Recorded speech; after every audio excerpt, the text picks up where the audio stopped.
Good. Hello, everyone, and welcome to the very first live stream of Meeple skills here on the Project Nerd Twitch channel. Thank you for hanging out and sipping coffee and talking about nerdy shit. I, of course, am Ethan, aka Nerd Meat, with my lovely wife and dog. I'm Jackie, the Lucky Halfling on Twitch, or Lucky Halfling on Twitter. And yes, this is Aphrodite. We also have a cat named Pookie, and he may be making some appearances on and off. He will likely make some appearances. He's right over here. Again, thank you for joining us for this live stream. First go around with this. This isn't something either of us have ever really done, or, I mean, like, I stream on Twitch, but it's usually just me playing video games, so it's a little different.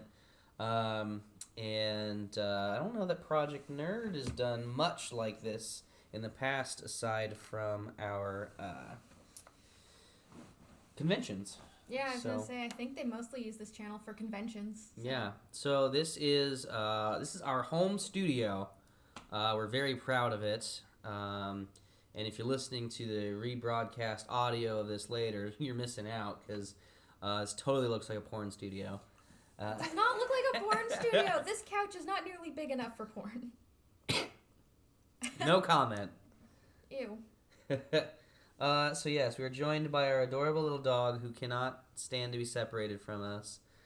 We have taken off her collar just to make sure that she's not too jingly. I am going to interrupt our little stream a little bit just to make sure the sound's coming through on the stream. I just have the volume turned way down, on the computer. I know. Okay, perfect. So, all right, so we are going to talk about our trip to...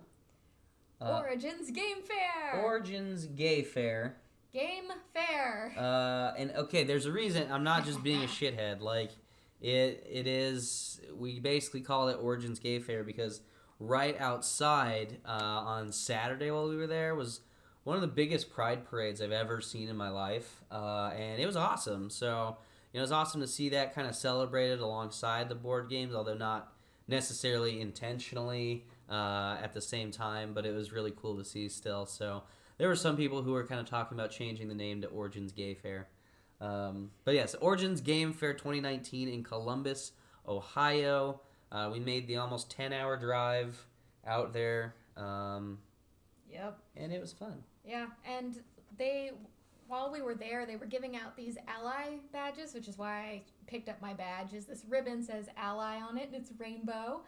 And they also had gamer badges, GAYMER badges, for everyone. So that was awesome. And the convention was huge, and the Pride Parade was huge. It was so huge that I Googled whether or not Stonewall, because they kept calling it their Stonewall Pride Parade.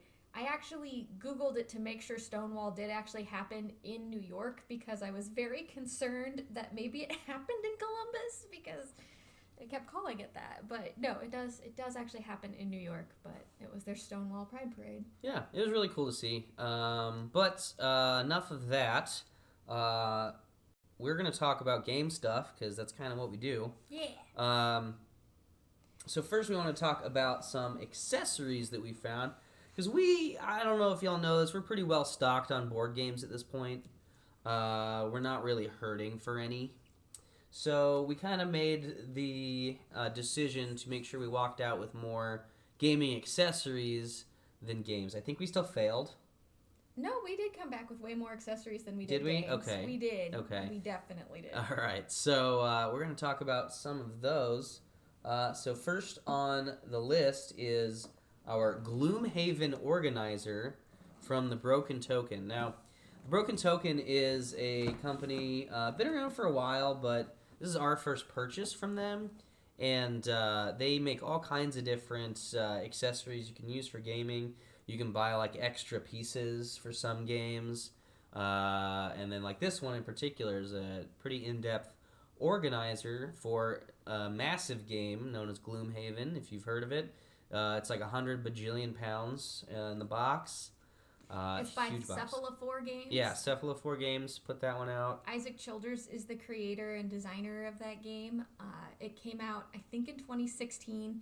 It has won so many Game of the Year awards. It's insane. But it is huge, just massive. So the Broken Token made this, and I have not put it together yet, because it's basically a puzzle in and of itself. But it comes in this box, and as you can see, it's like the size of a pizza box, basically. And it's all wood components, I think kind of like a balsa wood type of thing, and it creates this organizer. You can put all of the pieces in. We bought the one that's big enough for the Forgotten Circles expansion. We don't own that expansion just yet, but I figured I probably would in the future. So that is going to be huge and will be a huge project taking over my time.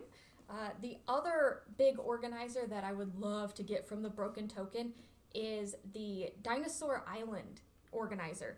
Not only do they have an organizer for Dinosaur Island, which seriously needs it because that box is literally like, here's a box, and there's very minimal organizing abilities with that box. But they've created a new crate for it, which is fantastic because once you have punched out all of the pieces to Dinosaur Island, it no longer fits in the box. And so it has a full wood crate that you can get, and then you can put the organizer within it. And I think that is necessary. In fact, I really wish it came standard with the game because the fact that they made a box that was too small for the game that is inside of it is rather infuriating to me. You're very emotional about this. I have feelings. Clearly. Yes. But yeah, so it was a pretty good purchase for us and a fun little arts and crafts project for Jackie. We came with wood glue. And we had to buy the wood glue to go with it. And I have a dog. She's the cutest. Yeah, she is cute. Okay, go chase the cat. All right. Next on the list is we're going to talk about BoardGameTables.com. Yes. So not everything that we're talking about today were things that we purchased. Well, this is the bag. Oh yes, the bag. I'll be right back. Jackie's gotta go get it. So, the company specializes in, and you got a dog sneeze there, so congrats. This company specializes in customized gaming tables, but they do have a standardized order that you can buy, but called the Jasper, and it's one of the more affordable options that we've seen for gaming tables. But it does have limited ordering options. But they had a killer deal on these bags at the convention. So yeah, just hold that right in front of you there. There we go. So this thing holds 1.5 million games. Actually, like 6 maybe, like normal sized games. Yeah, you could probably get 5 to 6 normal sized games in here. Yeah, but you can just and then you can put like your short wife in here and carry her around in a backpack. I definitely probably made some enemies with this backpack. Oh my god. Origins. Watching her walk around with this backpack that's like twice the size of her, and just like turning around in a crowded alleyway in these conventions was absolutely hilarious and worth every cent. Great. Yeah. So yeah, that was what we got from Board Game Tables. I talked a little bit about the Jasper already. Yes. But yeah, they had some pretty solid, good-looking tables. Yeah. And they're customized options if you are looking for something, like if you're more interested in having the perfect table over price-wise, their customized tables are amazing. And their website is awesome. If you go to it, you have these drop-down options, pick your size, pick your shape. They do hexagonal tables. They do, of course, rectangular tables. They even do some funky shapes in there, and they even have some coffee table type things as well. So definitely worth checking out if you're in the market for a gaming table. For sure. What else? Black Oak Workshop. Sweet dice we got from them. Yes, that's these. Yes. Which are going to be I'm gonna yeah, it's not gonna show up well on screen, but I'm gonna do my best. So they had a deal and a coupon that if you bought a certain amount of money, I think it was $10, you got a free set of polyhedral dice, and I got these sweet purple ones. I might give them away. I haven't decided yet. Why? To get people to love me. But they're dice. I know, but we'll see. I haven't decided yet. But I got these 3 kick-ass. There's green and black one, a white and blue one, and a kind of purple pinkish one. And I mean, I dungeon master a lot, so I need a lot of d20s. And so far, that purple one hasn't rolled under a 14. Just testing it out. Yeah. So something to definitely consider. And from now on, it's cursed. So thanks. Thanks for cursing that. Oh, good. Does that mean I get the purple one? Maybe. All right. Elderwood Academy. Yes, we don't have anything. Yeah, we didn't purchase anything from them, but they had some really cool custom leather dice trays, leather and wood, dice towers, and... Oh, yeah, my favorite thing is they have these books, or they look like books, and they are dice trays and dice holders, and usually you can put, like, your stats on one side of them. They are absolutely gorgeous. They are a bit on the pricier side, but that's expected considering it's real wood and real leather components. And they do also have some customization options if you want to contact them directly. So they are really cool. Will definitely enhance your gaming experience at the table because these things are just gorgeous. And their dice trays, they have scroll dice trays, which come apart and then roll up so you can keep it in a thing about this big. And just haul it around, which is really nice. Yeah. I'm going to pull this over here because I've got notes that I need to look at. Gotcha. And I'm having trouble seeing because I'm an old fart now, and even though my eyesight is perfect. All right. Black Orchard Academy. Level up dice. Yes. So we didn't get any purchased, but this booth they had at Origins looked like a frickin' jewelry store. Mm-hmm. Like, they had these intense, like, glass cases full of metal and stone dice and, like, lights shining just like a jewelry case. Like, I can only imagine how long it took them to set up that booth. Mm-hmm. And if they travel to a lot of different conventions. And there's, like, 7 or 8 people working behind that counter. Like, it was just a very impressive setup that they had. It was fancy AF.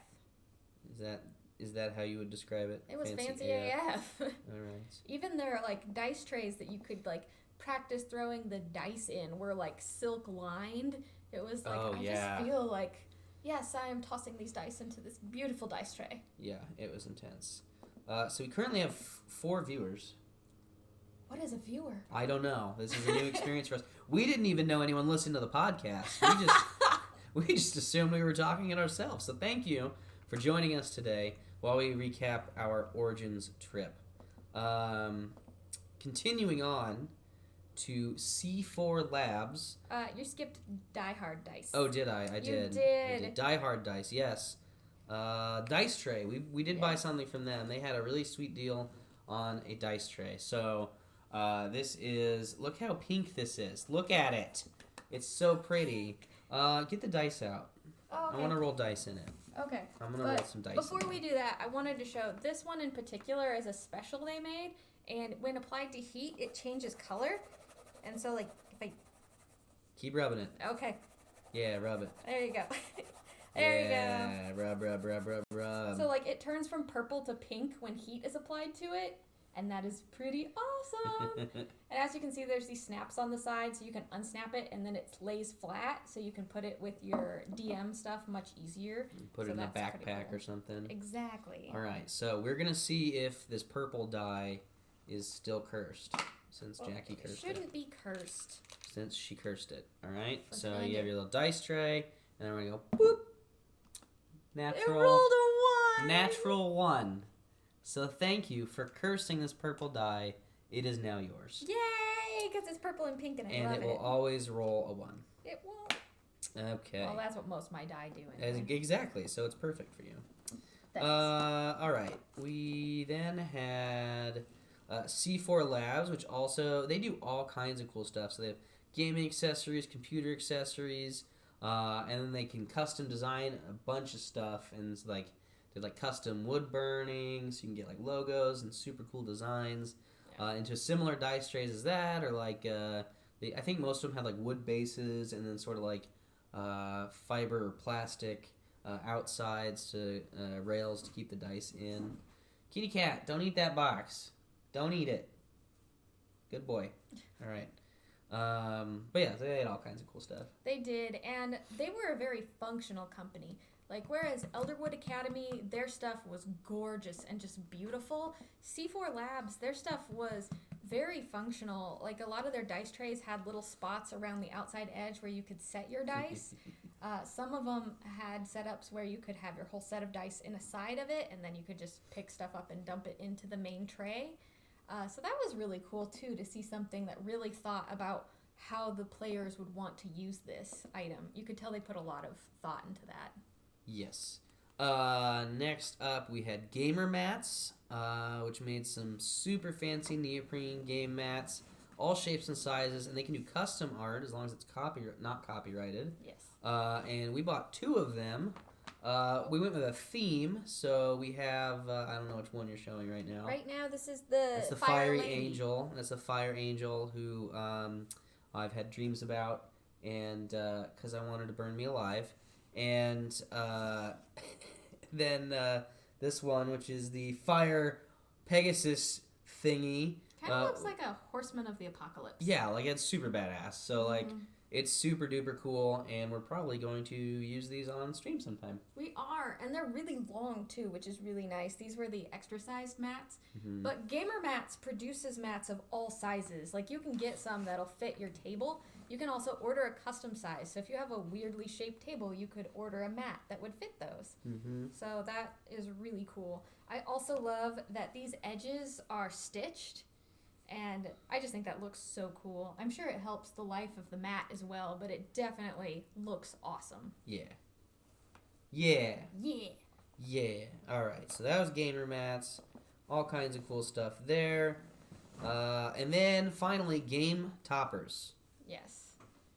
This is one we also haven't purchased quite yet, but that's because they have a Kickstarter coming on June 25th. For those of you who haven't heard of game toppers just yet, they are a company that makes literally toppers. They look like a game table topper, but it sits on top of the table rather than being its own table. These things are fantastic because you can take them apart and store them very easily, which is kind of how they took off in popularity.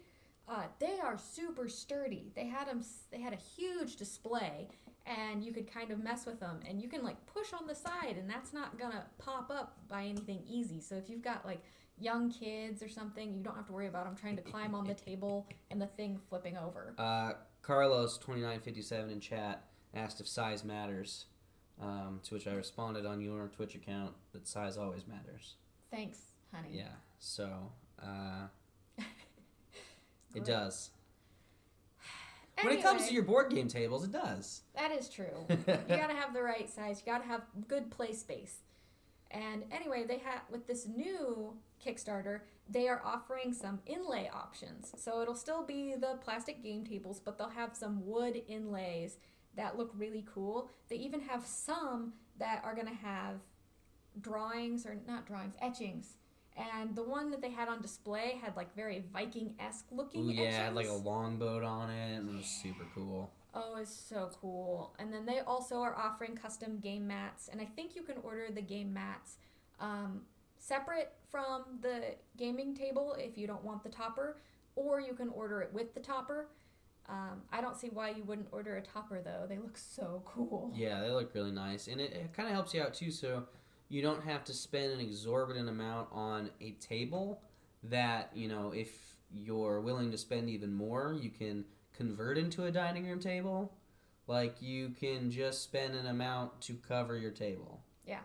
And like I said, you can put it away and store it very easily. You don't have to have a designated gaming space, which is nice if you don't have a lot of space to set up, like, a random studio in your house.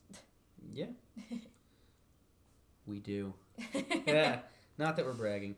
Okay, so let's see. So yeah, like Jackie said, there's a Kickstarter starting for them on the 25th. We will probably be backing it. We liked what we saw, and although I may have a silver tongue, I was not able to convince them to part with one of their display tables. I thought maybe if I like play it right and just say I'll pay them cash, they'd do it, but they are too smart of business people, and I couldn't get around that. So we will definitely be backing it. Looking forward to getting one of those soon. Yeah. So, that does it for accessories. All right. Now we're going to talk about games. Yeah. So, games from Origins that we were impressed by. Firstly, the first one comes up is Odom Publishing.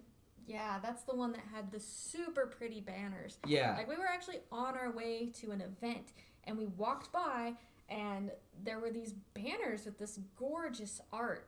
To me, it was kind of like Gothic reminiscent art, but it wasn't Gothic themed, if that makes sense. Like, it had the muted colors, but it's kind of a dreamscape type of theme.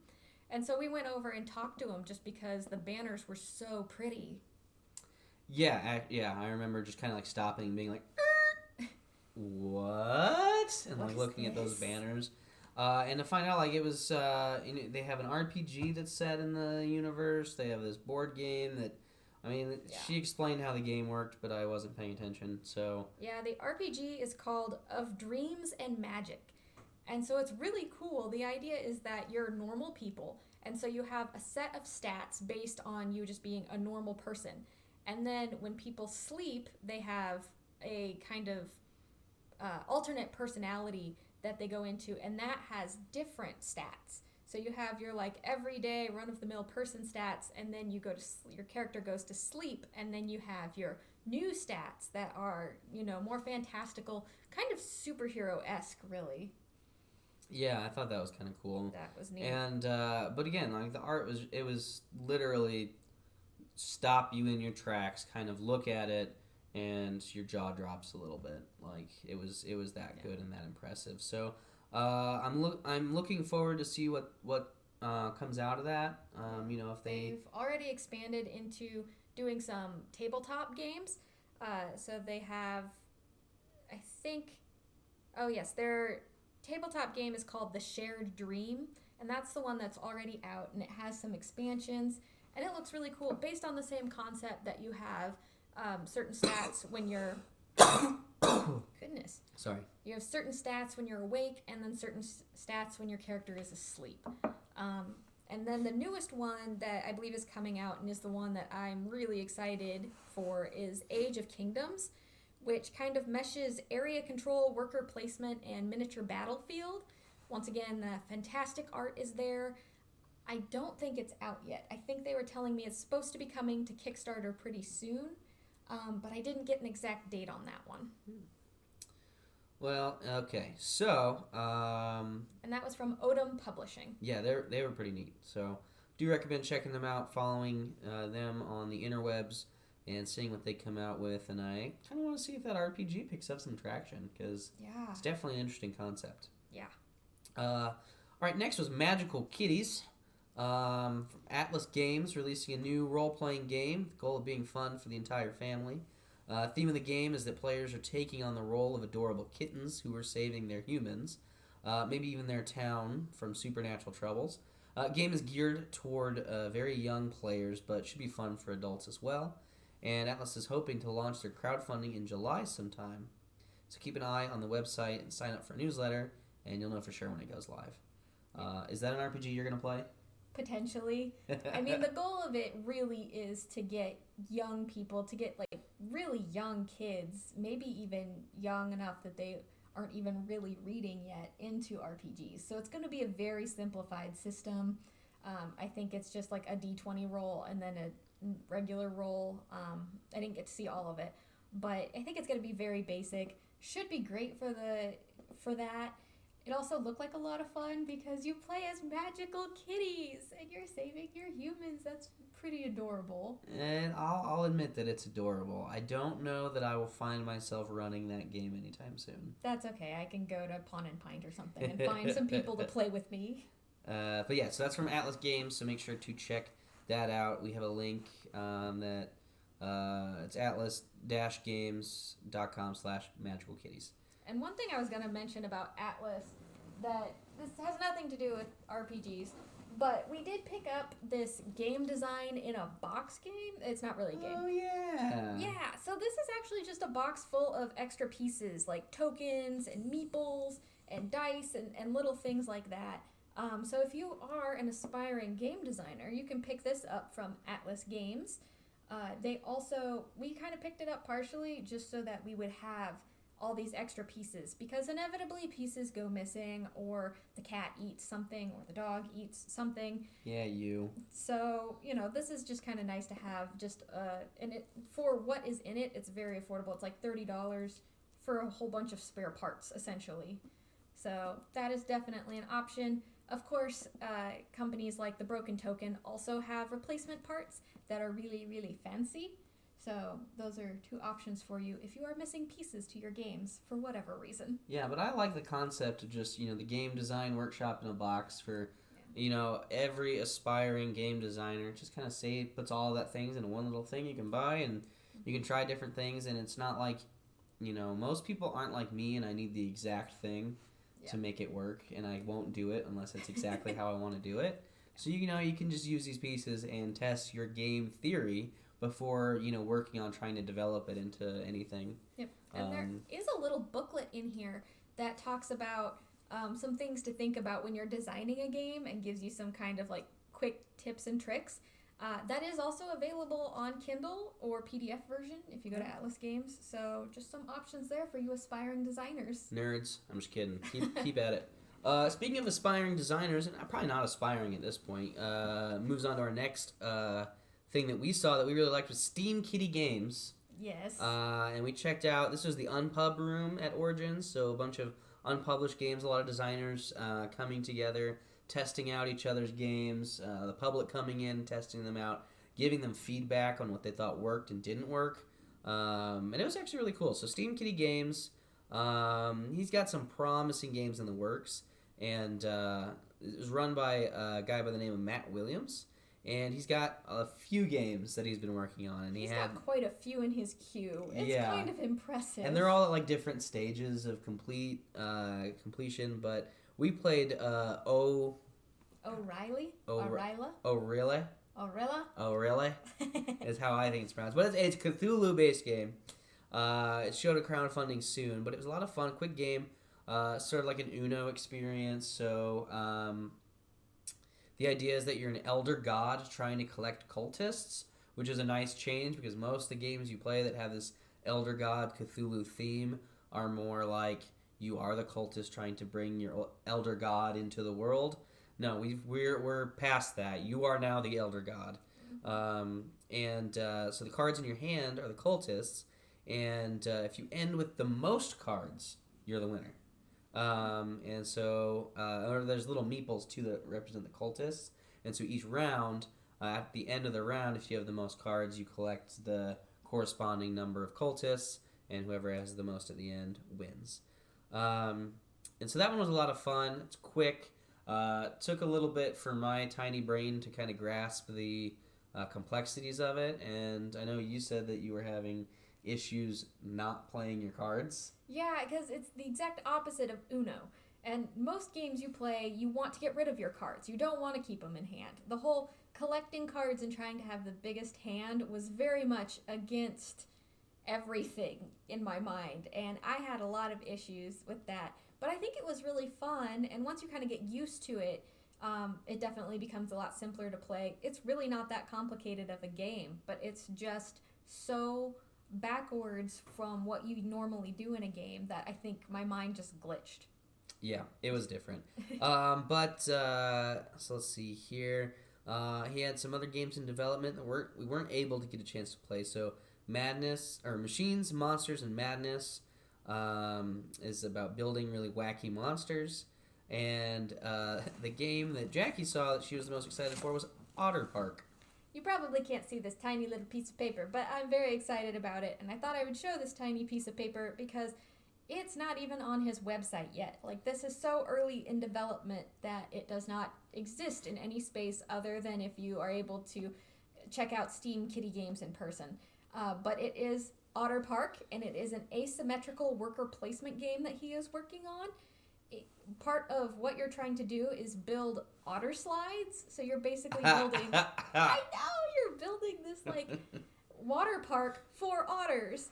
And so it's called Otter Park, and I'm so excited for this game. Like, the cuteness levels are off the charts. I didn't even see it, and I was like, yep, that's really cute. Yep, exactly. It's like even the concept, and it sounds like he's got really solid game mechanics working for it.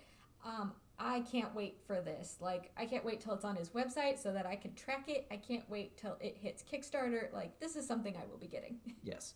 Okay, so that is Steam Kitty Games. You can check them out, steamkittygames.com/games//. Just kidding. It's just /games. Okay, so then this one was kind of funny for us because this is Captains and Curses. So we went all the way to Columbus, Ohio for this convention to meet up with a local developer from Kansas City. Bossy Games, very close to launching their Kickstarter for Captains and Curses. Pirate-themed, sandbox-style game. Strategy game with some role-playing elements.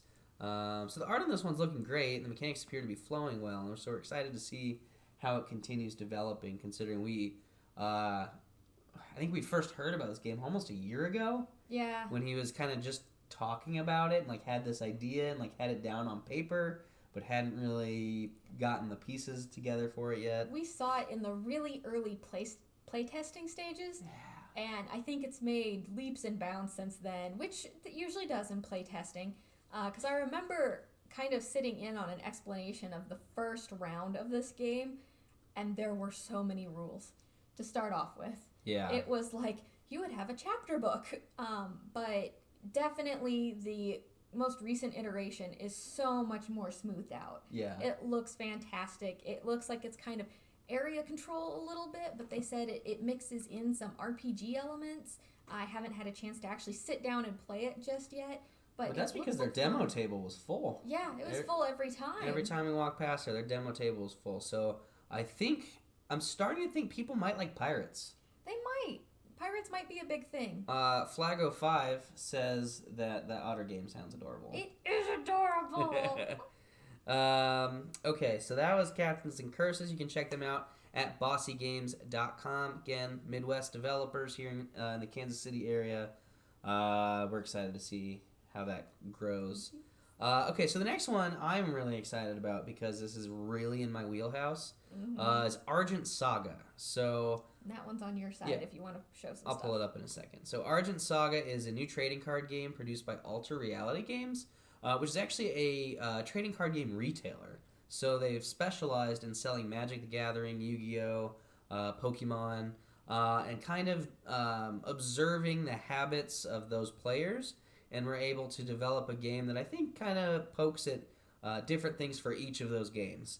So 2-player game, people build their own decks, 5 different elements of colored themes for the decks, and instead of mana like you get in Magic or lands, you actually use shards. So it's also a lot like Hearthstone, where every turn you generate a resource, no matter what. So you don't have to worry about not drawing your lands like you do in Magic.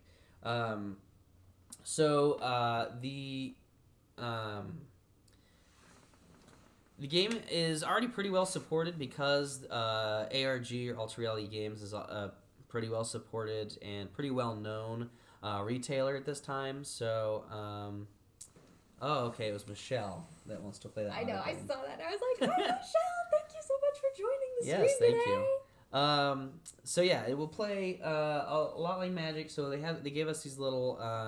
I kind of got a sweet deal on all this, but I'm gonna move this so that you can. Yeah. So this is better. the game mat. It's kind of hard to see, but it's got different zones laid out. So much like Yu-Gi-Oh, you have like a set amount of cards you can have out here, and you have your units, which are your creatures, your towers, and your shards. You have a champion, which sits outside of the game and has special abilities, and a spirit that also sits outside of the game and has special abilities. And these 2 cards dictate how you can build your deck. So it also plays a little bit like Commander in Magic, if you're familiar with that. So each of the elements has, a champion and a spirit. This is one of the demo decks they gave. So these demo decks were all like based on one of the elements in the game and contain 3 towers, so it's a shortened game. A normal game contains 5 towers. You have to destroy the towers to defeat your opponent.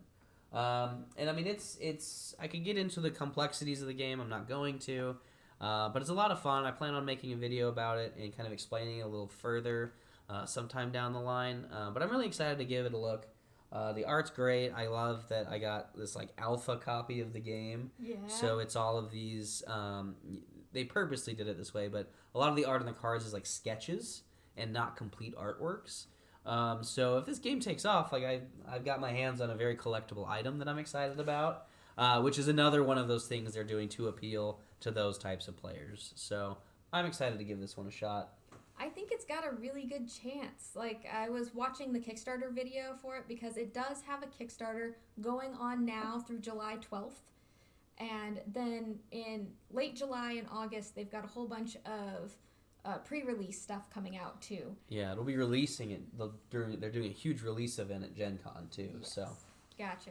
But I was like, I think this one, a lot of trading card games have a lot of trouble getting their feet off the ground because they are competing against Yu-Gi-Oh! And Pokemon and Magic the Gathering. But I think this one has a really good shot, partially because it is so well supported. The people who are doing it are people who have played all those other RPGs and... trading card games.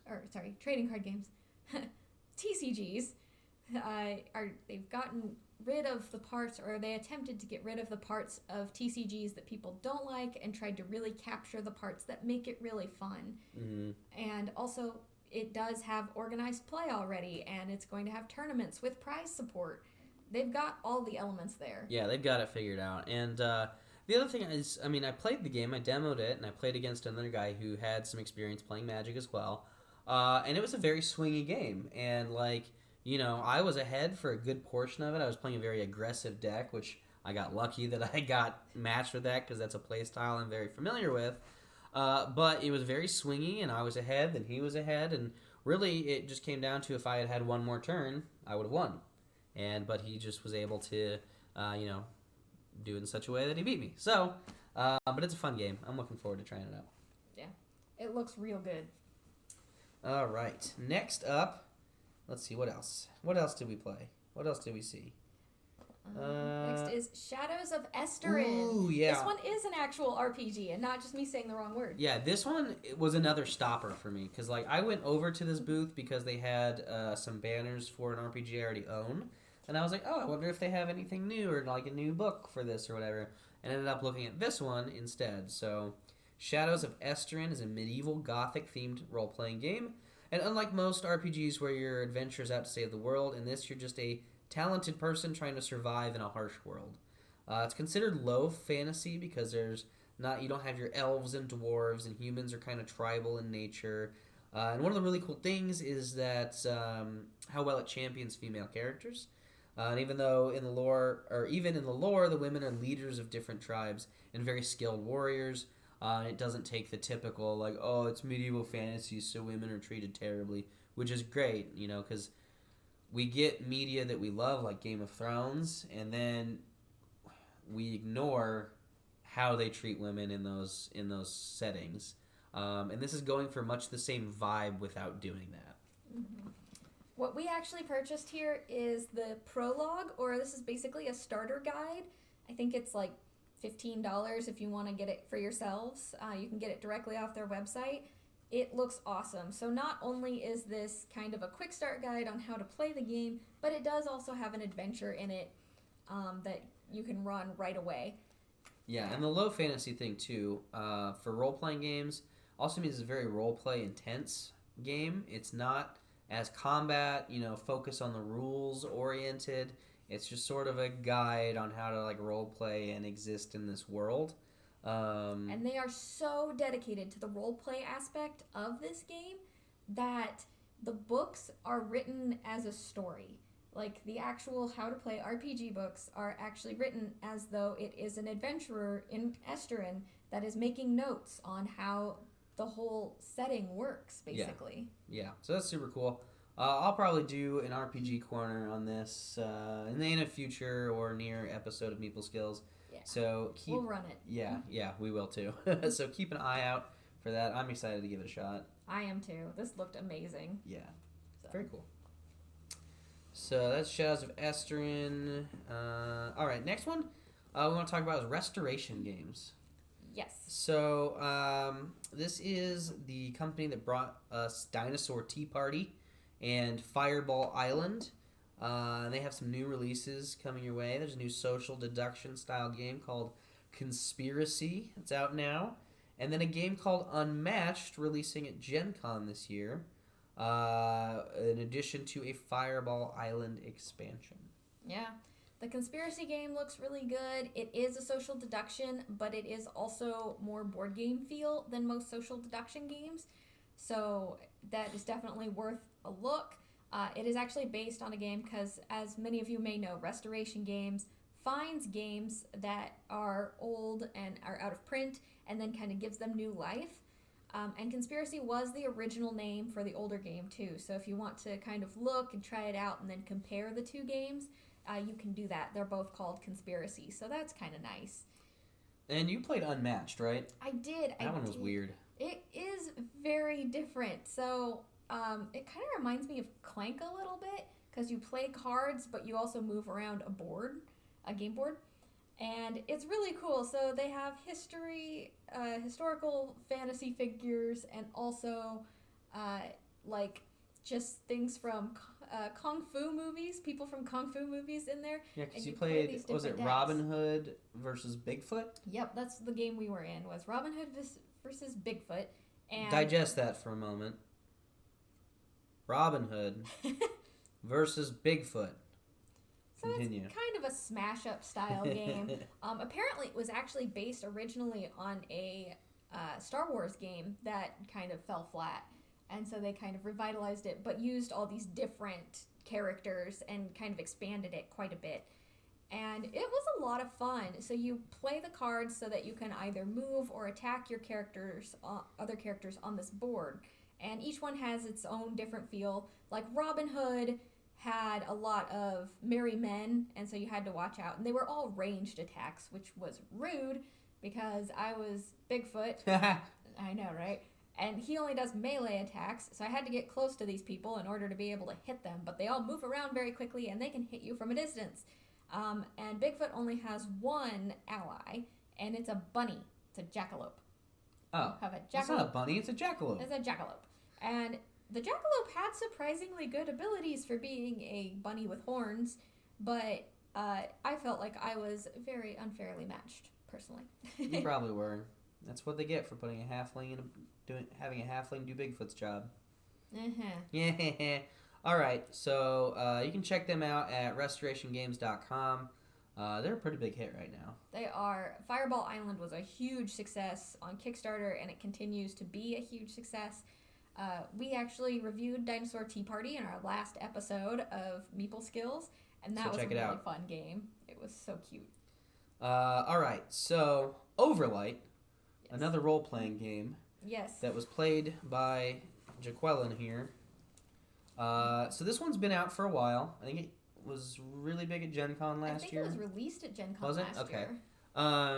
And you have thoughts. I do. I have thoughts. It's a very interesting system. So the way it works is you have your abilities and then you have skills within those abilities. So when you roll your dice, you roll 3 of the dice that you assigned to these different abilities. So like strength, maybe you assigned the D8 to strength, and then you have a D6 in like blades, which is what they use for how to use how to use things that are bladed weapons.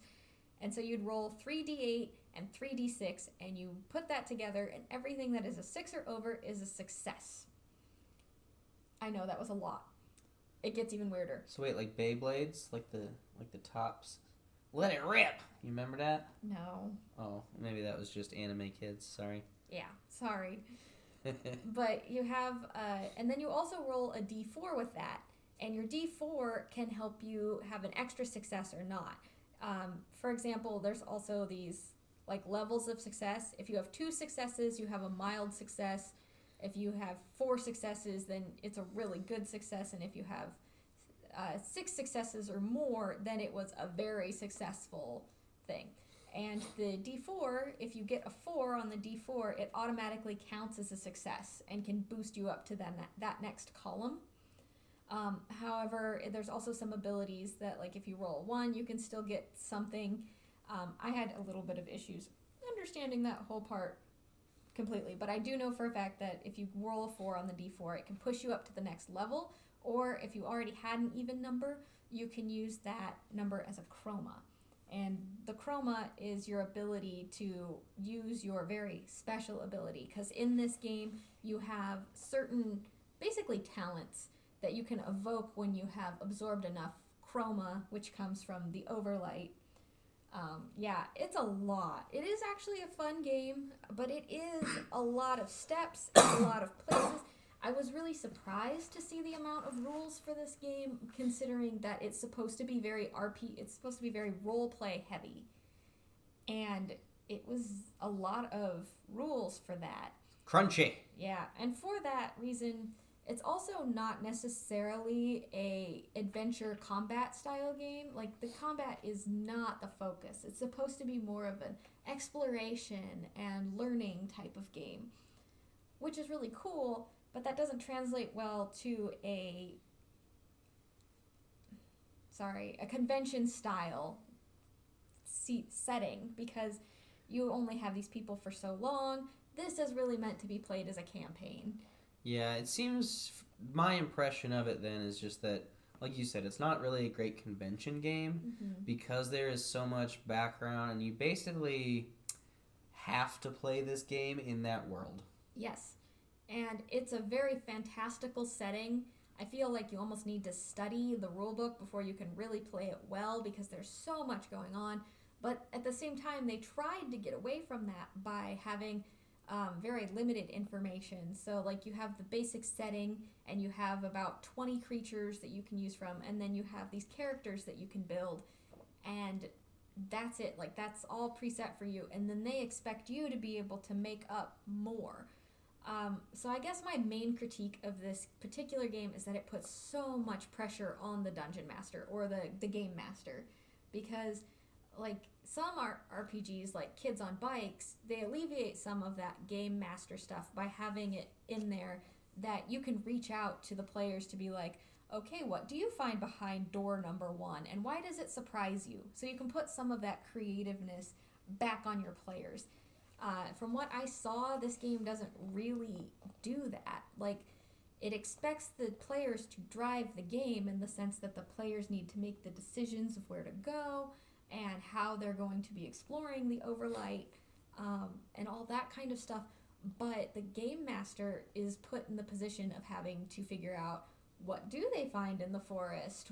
Where is it? And am I going to make something up, or am I going to use one of the 20 characters that are available? You need to be a very experienced game master to run this game. Unfortunate.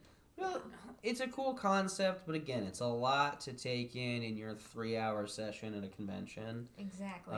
So study up if you want to play Overlight at Gen Con this year. I think it's still a good game, and it has a lot of potential. But yeah, it's really meant to be a campaign, and you don't want to be a new GM for this. Sure. All right, so last set of games we're going to talk about, one of our favorites, big sponsor of Origins this year, White Wizard Games, and we finally bought Sorcerer. Yes, I'm getting it. We have talked about this game off and on since Gen Con, and now we just scared the dog. It is... I may have set the game on her head. She may not have been a fan. Yes, she was not. Yes. This came out as a Kickstarter right before Gen Con. I missed it. Didn't even know it was happening, which makes me so upset, because White Wizard Games is one of my favorite companies. Like, this is a fantastic company. They haven't made a single game yet that I haven't liked. And this is their biggest game. I would say this is probably their biggest endeavor, because this is like a full-size board game, and it's got pieces. So if you're not familiar, White Wizard Games is 3 real main games that they're known for. I think those are the only other 3. Yeah. Okay, and I've got those here too. Right. So we have Epic, Hero Realms, and Star Realms, which are all card games of different varieties. So, like, Epic has a lot of different formats you can play, but it's mostly a constructed style card game or a draft style card game. while Hero Realms and Star Realms are deck builders. Those obviously have different styles of play. Sorcerer is, again, a sort of constructed style play with a little bit of drafting elements to it. Yeah, you play as a character, you have a domain, and then you have like a background, essentially. And each game you get to pick those, and you can mix and match as you want. So you could be the vampire, but you could be a demonology vampire, and then you would select the setting that creature is in. Yeah, their domain. And the goal of the game is actually to control different parts of London. So all your battles are taking place on these location tiles, and you have to basically destroy the city to take over it. In a 2-person game, the first person to take out 2 of the areas is the winner, because there's 3 different tiles, so if you get 2 of those, you win. Mm-hmm. It is so much fun. The tokens do have little pentagrams on them, so if that's something that bothers you, I just thought I'd warn you. But the omen tokens are used to re-roll the dice. Also, if it bothers you, what's wrong with you? It's a freaking little piece of cardboard. You'll be fine. To make sure You'll be fine. But yes, this is so good. So the attack on the cards actually relates to how many dice you get to roll. They're specialized dice. You can have a crit, a 1-hit, or a 2-hit. And then there's blank sides as well. And so that's how much damage you do to the other person or to the city. The city. Yeah, to that part of the city. Because you don't have a life total or anything like that. You're just trying to win those locations of the city. So, like, you can't be knocked out of the game. It's just the first person to win. Yeah. I think part of the theme on that is that you're so powerful as a sorcerer or whatever character you're playing, you can't actually be killed. It's just that somebody can be more powerful than you, and they can take over the city faster. Yeah. My dog just snuggled into my lap, and I'm so happy.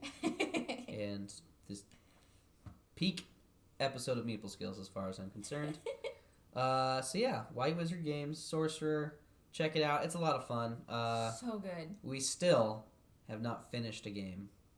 We found out that when you go from 2 players to 3 players, it greatly increases the length of game. Yeah, and we started about 9:30 when we got back from Origins, so after a 10-hour drive. And someone was sleepy. It was me, since I drove the whole way. And so we just ended the game early, and after 2 attempts to try and play it at Origins that were abruptly ended by A, having to go to other games, and B, setting up in a place where a tournament was about to happen. We've not had luck finishing a game of Sorcerer yet, but I have had fun playing it. Yeah. So that is White Wizard Games. I highly recommend all their games. Sorcerer is definitely the more in-depth game. These are all deck builders, except for Epic. Epic can be played in a bunch of different ways. All card games, all excellent. Star Realms and Hero Realms are very similar in the way they play. They are both kind of adventure-esque deck builders, but they're also very basic deck builders, which is part of why I love them. They are very easy to pick up and learn.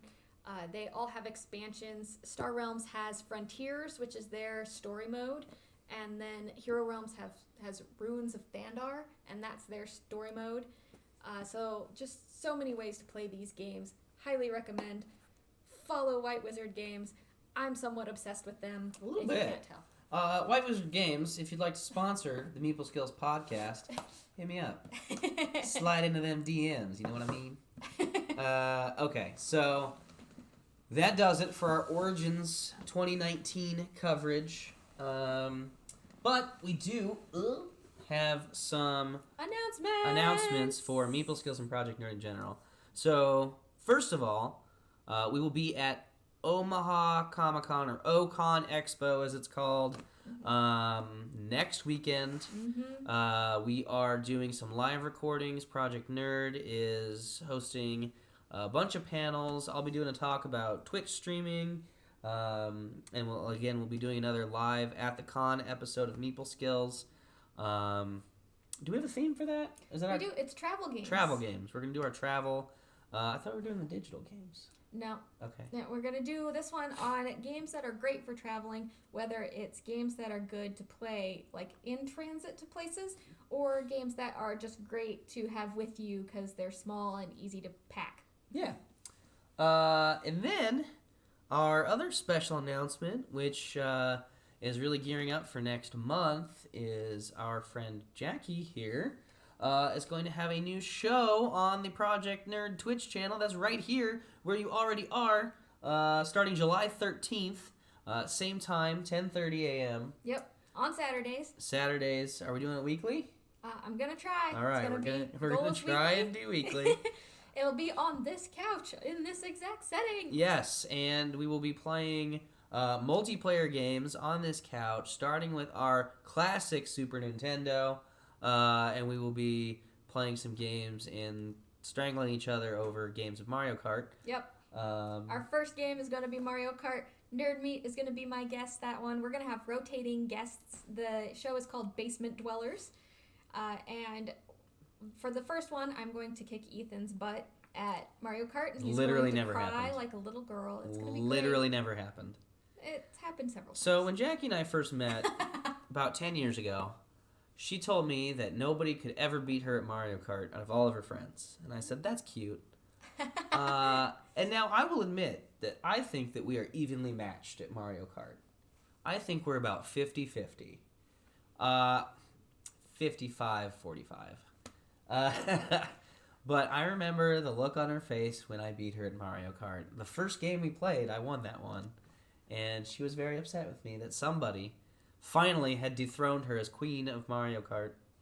To be fair, I feel like we're going to be equally disadvantaged at this one because it's the Super Nintendo Mario Kart. Yeah, we actually both kind of suck at this one. Yeah, we're both used to playing either the the Nintendo 64 or the GameCube versions. Yeah. And yeah, this one's hard because it's like even the controller feels like small and awkward. I think you kicked my ass at the Switch one.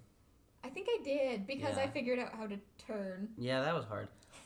So that does it for this episode, our very first live streamed episode of Meeple Skills. If you liked it, please let us know, and we will try and do more of these in the future. Check out, Meeple Skills episode 6. Should be coming early July. Yeah, that'll be... We're a little behind, sorry guys. Yeah, we're a little behind. So this is our June episode. This is 5.5 because it's not a real episode. Yeah. But we've had a blast. Mm-hmm. Thank you for joining us today. Yeah, check out the next episode of Meeple Skills. We have special guests that you will find out more about if you listen to the episode. Oh, yeah, it's so cool. We partnered up. I'm just going to talk about it. No! Yes, we partnered up with the hosts of Chris's on Infinite Earth. They're a wonderful podcast about superhero crossovers hosted by...